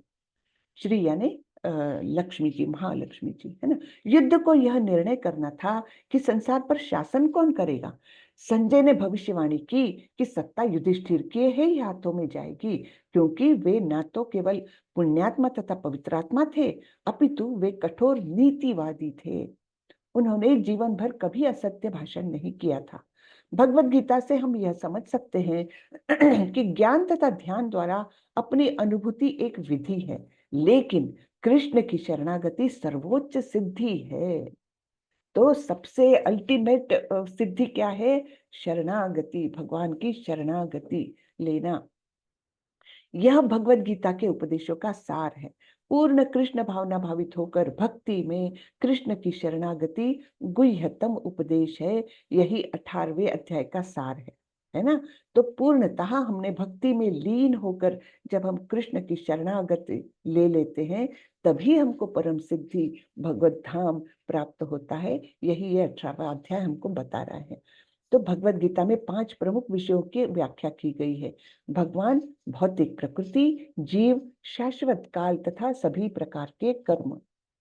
ये 5 विषय है भगवत गीता के। आपने अभी सब लोगों ने कोर्स कंप्लीट किया है, तो लोग पूछेंगे अच्छा क्या है भगवत गीता में, क्या बताया है, किसके बारे में जानकारी है। तो हम कम से कम ये बता सके कि इसमें 5 विषय है। हाँ, क्या है? हमको भगवान के बारे में जानकारी मिली। भगवान महान है यानी क्या है, उनका कैसा ऐश्वर्य है ना, क्या क्या करते हैं हमारे लिए, ये सब जानकारी हमको मिली है। फिर भौतिक प्रकृति कैसी है, वो हमने जाना है कि ये भगवान की बहिरंगा शक्ति से निर्मित है। और मतलब इसमें अग्नि, जलवायु, पृथ्वी, आकाश, ये है सब, इनका समावेश है ना। और इन्हीं में लिप्त होकर के जीव जो है वो अपना स्वरूप भूल करके इसी में रत रहता है, और इसी के कारण अलग अलग योनियों में भटकता रहता है ना। फिर जीव के बारे में हमने जाना। जीव यानी क्या? जो अंतरंगा शक्ति से बना हुआ है, भगवान का ही अंश है। ममैवांशो जीवलोके जीव भूता सनातना। और शाश्वत स्वरूप उसका ये है कि वो भगवान का नित्य दास है ना। इस प्रकार जीव के बारे में पता चला। और शाश्वत काल के बारे में हमको पता चला कि काल के साथ हमको सब परिवर्तन तो आते जाएंगे, लेकिन फिर भी जो है सत्य जो है कि हमारा अस्तित्व और भगवान का अस्तित्व और प्रकृति, ये तो रहेंगे ही रहेंगे, है ना। और शाश्वत काल के अनुसार ब्रह्मा जी अपने दिन के समय सब सृजन करते हैं ब्रह्मांड के अंदर, और जब वो सोने जाते हैं दिन के अंत में, तब वो सब समेट लेते हैं। इस प्रकार प्रलय आता है। लेकिन इस सृजन और प्रलय का उस जगत को कोई प्रभावित नहीं करता जो आध्यात्मिक जगत है और जहां पर भगवान का वास है ना। काल में भी उसका वो नहीं होता। और एक महाप्रलय ऐसा भी होता है जिसमें सारे ही ब्रह्मांडों को जो महाविष्णु है वो अपने अंदर समेट लेते, सारे ही जीवों को जो भिन्नांश हो गए हैं उन भिन्नांशों सहित सारे ब्रह्मांड को समेट लेते हैं, है ना। तो उससे भी परे आध्यात्मिक जगत है। और सभी प्रकार के कर्म, उनके बारे में भी हमने जाना। सब कुछ भगवान कृष्ण पर आश्रित है। जीव अपने मूल रूप में शुद्ध आत्मा है, वह परमात्मा का एक परमाणु मात्र है। चूंकि सारे जीव कृष्ण की तटस्था शक्ति है, अतएव उनका संसर्ग भौतिक शक्ति यानी अपरा या आध्यात्मिक शक्ति यानी परा से होता है। दूसरे शब्दों में, जीव भगवान की पराशक्ति से है, अतएव उसमें किंचित स्वतंत्रता रहती है ना। भगवान ने बोला है स्वतंत्र है कि यथेच्छति तथा कुरु। ये स्वतंत्रता भगवान ने सारे जीवों को दे रखी है। अब उसका इस्तेमाल हम कैसे करते हैं, या तो पराशक्ति की ओर जाए या अपराशक्ति की ओर जाए, या तो आध्यात्मिक जगत की ओर जाए या फिर भौतिक जगत में ही लिप्त होकर के रहे, ये स्वतंत्रता हमारी है। इस स्वतंत्रता के सदुपयोग से ही वह कृष्ण के प्रत्यक्ष आदेश के अंतर्गत आता है और अपनी सामान्य दशा को प्राप्त होता है। हाँ, जब हम सदुपयोग करेंगे, जब हम भगवत भक्ति करेंगे, तब हम भगवान के प्रत्यक्ष आदेशों को समझ सकेंगे और इस प्रकार हमारा जो ओरिजिनल पोजीशन है ना, भगवत धाम में रहने की और भगवान की डायरेक्ट सेवा करने की जो हमारी सामान्य दशा है, नॉर्मल हमारी सिचुएशन वो है, तो उसको हम प्राप्त कर सकते हैं। तो इस प्रकार से ये चैप्टर की हम समरी देख लेते हैं शॉर्ट में। कर्म के बंधन से मुक्ति योग, है ना। पावनानी मनीषिणाम, क्या क्या, यज्ञ दान और तप, ये कर्म हमने कभी भी त्यागने नहीं चाहिए, क्योंकि इससे हमारा शुद्धिकरण होता है। फिर कार्रवाई के 5 कारक, है ना, ये अधिष्ठानम तथा कर्ता करणम च पृथक विदा, है ना, 5 चीजें कोई भी कर्म करने के लिए चाहिए। फिर सभी कुछ 3 गुणों द्वारा नियंत्रित होता है। फिर वर्णाश्रम के बारे में हमने जाना कि किस प्रकार श्रेयान स्वधर्मो विगुणः, अपने जो स्वभाव के अनुसार जिस वर्ण में हम हैं उस वर्ण में ही कार्यरत रहे, उसमें चाहे हम त्रुटिपूर्ण कार्य करें फिर भी दूसरों के वर्ण के कार्य अच्छे से करने की अपेक्षा यही अच्छा है ना। तो ये बताया है और उसी के माध्यम से हम भगवत प्राप्ति की ओर जा सकते हैं। और यानी अपना स्वभाव नियतम कर्म करते हुए हम भगवत प्राप्ति की ओर जा सकते हैं। इस प्रकार हम ब्रह्म के प्लेटफॉर्म तक आकर न शोचिति न कांक्षति, ब्रह्मभूत प्रसन्नात्मा, वहां तक हम पहुंच सकते हैं और वहां से हम हमारा पूर्ण शुद्धिकरण होकर हम शुद्ध भक्ति को प्राप्त करते हैं, है ना। फिर शुद्ध भक्ति क्या है? कृष्ण चेतना में सर्वधर्मान परित्यज्य मामेकम शरणम व्रज, है ना। भगवान ने बोला है सब कुछ त्याग दो, सब ये धर्म वो धर्म सब कुछ त्याग दो, तुम केवल मेरी शरण में आओ, मैं तुमको तुम्हारे सारे पापों से मुक्त हो जाऊंगा, कर दूंगा, डरो मत, है ना। और फिर कंक्लूजन क्या आता है? यत्र योगेश्वर कृष्ण तत्र, है ना, वो जो संजय बोलते हैं, यत्र योगेश्वर कृष्ण यत्र पार्थो धनुर्धर तत्र श्री विजयोर भूतिर ध्रुवोर नीतिर मतिर मम, है ना, कि निश्चित रूप से जहाँ कृष्ण है, योगेश्वर कृष्ण है, अर्जुन है, वहीं पर विजय भी आएगी। तो ये हमारा अंतिम अध्याय हो गया। तो किसी को कुछ प्रश्न है तो पूछिए, कैसा लगा आज का अध्याय? हरी बोल माता जी, बहुत अच्छे समय पे बहुत सुंदर से निपट गया, बहुत सुंदर बात। हरी बहुत बोल। अच्छा। हरे कृष्ण, हरे कृष्ण। किसी को कुछ बोलना है तो या कुछ पूछना है तो बोले। जी अभय कुमार प्रभु, बताइए। हरे कृष्ण, हरे कृष्ण अभय कुमार प्रभु,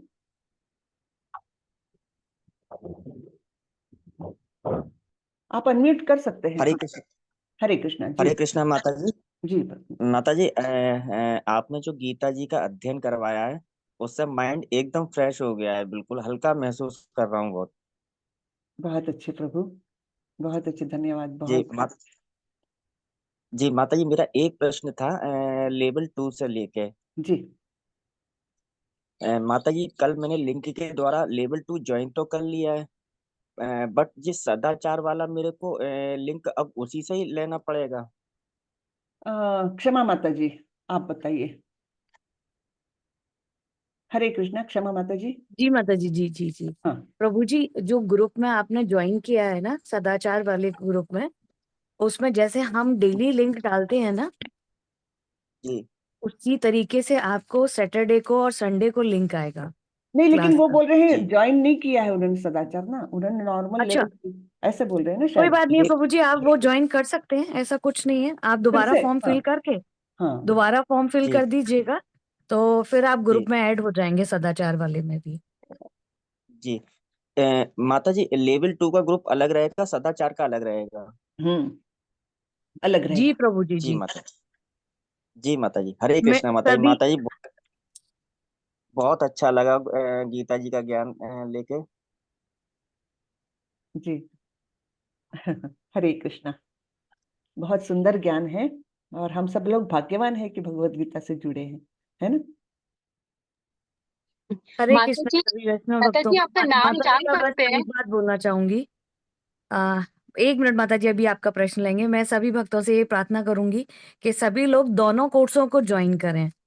2 बार फॉर्म फिल करना पड़ेगा दोनों कोर्सों के लिए। अलग अलग व्हाट्सएप लिंक मिलेंगे आपको, तो दोनों कोर्सों को ज्वाइन करें। और किसी को भी किसी भी कोर्स में एंट्री करने में कोई प्रॉब्लम हो ज्वाइन करने में, तो प्लीज मेरे से कांटेक्ट कर लें आप लोग।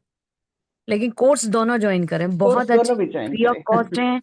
हाँ जी। एक में वैष्णव एडिकेट्स आपको बढ़ाए जाएंगे, और भगवान के 10 अवतार जो भगवान ने लिए हैं उनके बारे में आपको बताया जाएगा। तो दोनों ही कोर्स बहुत अच्छे हैं। और एक में हम श्रीमद् भागवत गीता जी को डिटेल में पढ़ेंगे, पूरे 700 श्लोक कवर करेंगे। तो दोनों ही कोर्स बहुत अच्छे हैं, दोनों को ज्वाइन करिए प्लीज। हरे कृष्णा। जी माता जी। मैं माता जी का नाम जानना चाहती थी। आपकी वाणी से गीता सुनना ना बहुत ही अच्छा रहा, बहुत ही सुंदर था। इसके लिए बहुत बहुत धन्यवाद। मैं बस आपका नाम जानना चाहती जी, थी। मेरा नाम सुरेखा मेहता, और जो जी माता दीक्षा जी। का नाम है वो सुरम्या माधवी देवीदासी। जी जी, धन्यवाद माता जी। जी, धन्यवाद। और जो कुछ है सब प्रभुपाद जी ने दिया हुआ है, मैं तो बस थोड़ा सा देने की कोशिश में हूँ, है ना। जी बहुत बहुत धन्यवाद। धन्यवाद। तो जुड़े रहिए, बस मेरा इतना ही कहना है। जुड़े रहिए, अभी इस रास्ते को छोड़िए मत। आप लोगों को बहुत सुखकारक लगेगा ये रास्ता। बहुत ही जीवन में एक मतलब अलग ही आनंद आएगा। हाँ, तो वाकई में, यानी मैं खुद, हम सभी लोग यहाँ पर जो भी है हमारे टीम वाले, सभी लोग ये पक्का से बता सकते हैं कि किस प्रकार हम 4 साल पहले हमारा जो मानसिक लेवल था और आज का जो स्थिति है, इसमें बहुत अंतर आ गया है। अभी तो बहुत लंबा रास्ता है, लेकिन अभी तक भी जो भी हुआ है, चेंज आया है, बड़ा अच्छा चेंज आया है। इसमें निश्चित रूप से सभी लोग बोल सकेंगे, है ना क्षमा माता जी। बिल्कुल माता जी, बिल्कुल। मैंने कभी सोचा नहीं था कि मैं शायद गीता जी पढ़ पाऊंगी। हाँ, और अभी प्रभुपाद जी की कृपा से 3 बार मैंने पढ़ लिया। मेरा लक्ष्य है कि मैं 7 बार पढूं, खुद से वाह, पढूं। वेरी मैं गुड। डेली, मेरा नियम मैंने बना रखा है माता जी कि रात को सोने से पहले गीता जी मेरे को पढ़ना है, मतलब पढ़ना है। अरे तो वाह, बस बहुत प्रभुपाद सुंदर। जी की कृपा है और आपका सच्ची आशीर्वाद। प्रभुपाद जी की कृपा है हम सब पर। कितने कृपालु है कि उन्होंने सारा ज्ञान वो किताब में दिया है, और इतनी सरलता से दिया है, कोई कुछ क्लिष्ट नहीं लगता है। पहली बार में शायद नहीं समझ में आएगा, दूसरी बार से वो धीरे धीरे धीरे आत्मसात होने लगता है ना। और और हर बार पढ़ते समय ना माता जी मैं अंडरलाइन करती हूँ, जो चीजें बहुत हाईलाइटेड, जैसे प्रभुपाद जी बहुत अच्छे से डिस्क्राइब करते हैं, तो उन चीजों को मैं हाईलाइट कर लेती हूँ। तो जब भी पढ़ती हूँ हर बार ऐसा लगता है कि अरे ये तो मैंने पढ़ा ही नहीं था, ये तो बहुत इंटरेस्टिंग है।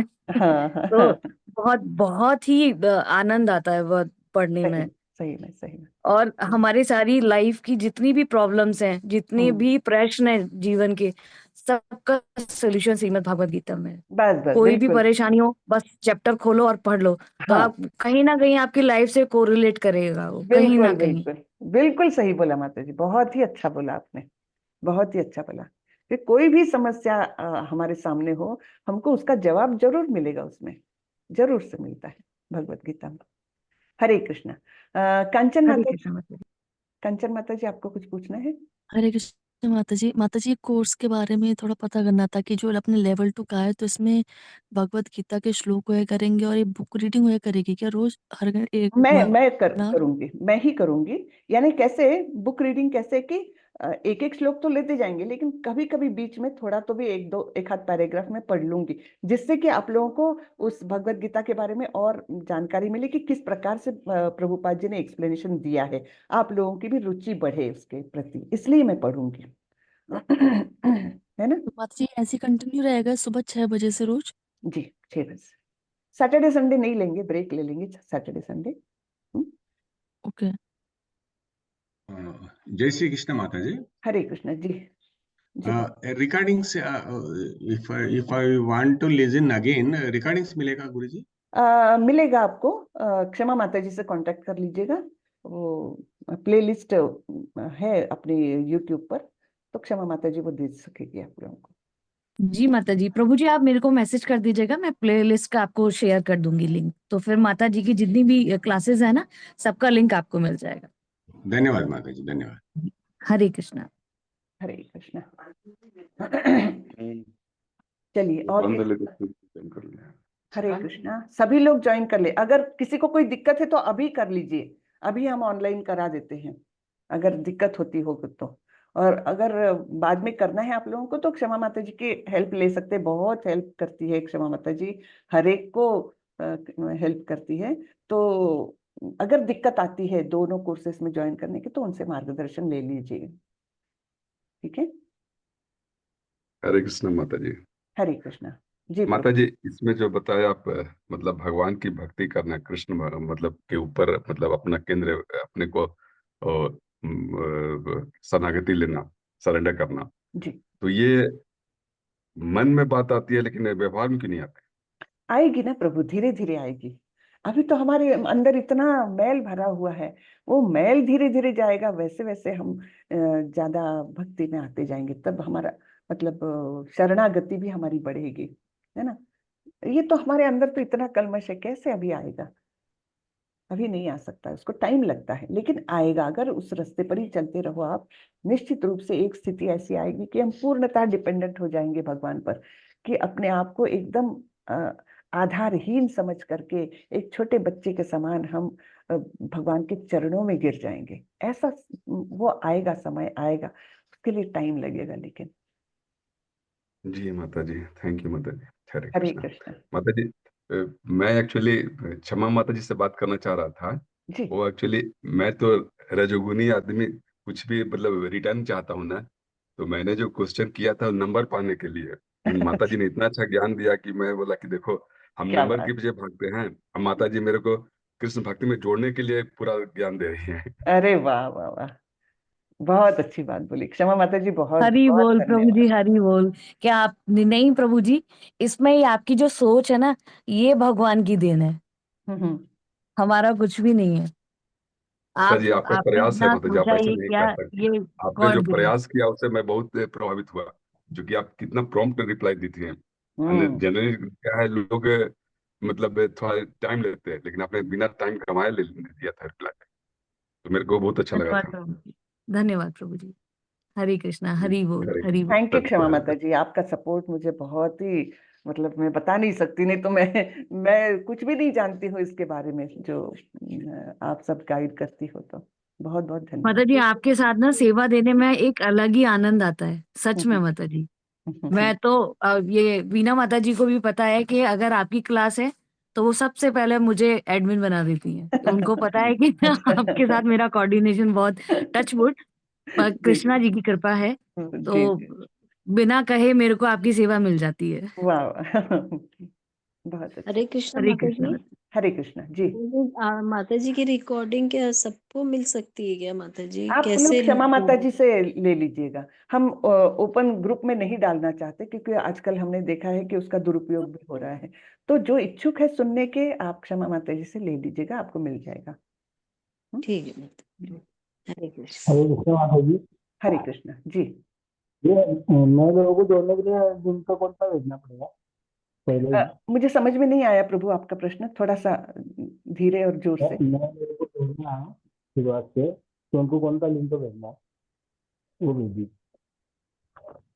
क्षमा माता जी, आपको समझा क्या क्या बोले प्रभु? मुझे नहीं मेरे को लिंक समझ में आया बस माता हाँ जी, और मुझे भी नए लोगों को जोड़ने का है ना? नए लोगों को जोड़ने के लिए, ओ ठीक अच्छा, ठीक। अब मैं हाँ मैं लेवल 1 का लिंक शेयर कर दूंगी ग्रुप में। जो हाँ। भी ये तो बहुत बहुत अच्छी सेवा है प्रभु जी, इससे अच्छा कुछ भी नहीं है कि नए लोगों को जोड़ा जाए। जो हमारा 6 जनवरी से बैच शुरू हो रहा है लेवल 1 का, उसमें जितने लोगों को आप जोड़ सकते हैं उतने लोगों को जोड़िए, आप क्योंकि सभी लोगों से भगवान की। अनुरोध है, ये आप सभी को ये कार्य करना है, हाँ, कि कम से कम 1-2 लोगों को तो सभी ने जोड़ना है इसको।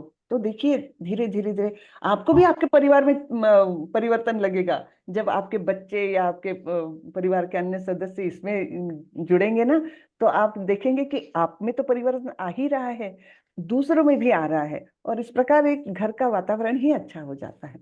आप सभी को जोड़ें, जितने लोगों माता जी, को। बच्चों के लिए भी है ना, बच्चों के छोटे लिए छोटे भी, बच्चों के लिए हाँ, भी है। 6 साल से ऊपर के बच्चों के लिए भी है, यूथ के लिए भी अलग है, और एडल्ट का तो अलग है ही, और क्या हाँ, ये 3 है ना, बच्चे, यूथ और एडल्ट्स, इनके लिए अलग अलग कोर्सेस है और सभी कोर्सेस 12 लैंग्वेजेस में है और सभी 4-4 बार बैचेस होती है। तो और कितना मतलब इससे ज्यादा और क्या करें, ऐसा है, इतना हमारे नाम निष्ठा दास प्रभु जी कर रहे हैं।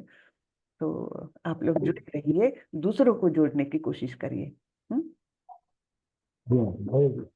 हरे कृष्णा।